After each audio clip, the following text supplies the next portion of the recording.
අංක 12 ඔස්බෝන් ගල්පරය. ඔබ ෆ්ලොරිඩාවේ ෆෝර්ට් ලෝඩර්ඩේල් වෙරළට සැතපුම් 1.5ක් පමණ කිමිදීමට ගියහොත් ඔබට රබර් ටයර් කන්දක් දැකිය හැකි වේ. මේ මුලින් අහම්බෙන් කුණු කන්දක් ලෙස පෙනෙන්නට තිබුණත් අවාසනාවන්ත සත්‍යය නම් සියල්ල හිතාමතාම එහි දමා ඇති බවයි. 1972 දී බ්‍රෝවර්ඩ් ප්‍රාන්තය සඳහා අලුත්ම කෘත්‍රිම ගල්පරයක් නිර්මාණය කිරීමේ අරමුණින් මුලපිරීමක් ආරම්භ වූ අතර එමගින් සංචාරක ව්‍යාපාරය සඳහා වැඩි මාළු ප්‍රමාණයක් ජලයට එකතු කර ගැනීමේ අරමුණින් මෙය ආරම්භ කර ඇත. ඒ සඳහා ටයර් මිලියන 2කට වඩා යොදාගෙන තිබේ.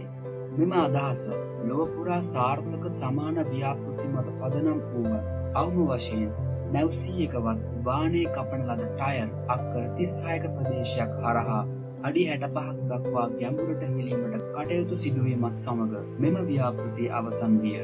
කෙසේ වෙතත් සැලසුම් කිරීමේදී ප්‍රධාන වැරදි කිහිපයක්ම සිදු වී ඇත. විශේෂයෙන් ටයර් ලිහිල්ව එකට බැඳ තිබීම සහ ඉක්මනින් ජලයේ එහා මෙහා යාම නිසාම ඒවා නිදහසේ කැඩී යාමට මුල පිරී ඇත.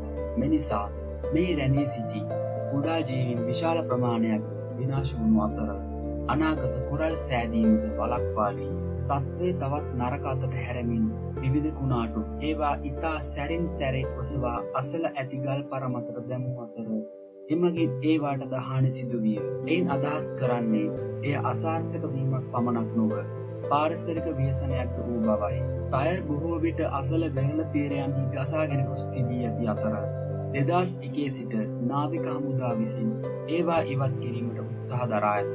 නමුත් මේ තවමත් අවසන් කොට නොමැත. එනිසා මෙම දිය යට සැඟවුණු ටයර් පරය මිනිස් අභිප්‍රායන් වැරදි ඇති බවට ඛේදජනක මතක් කිරීමක් ලෙස තවමත් පවතී.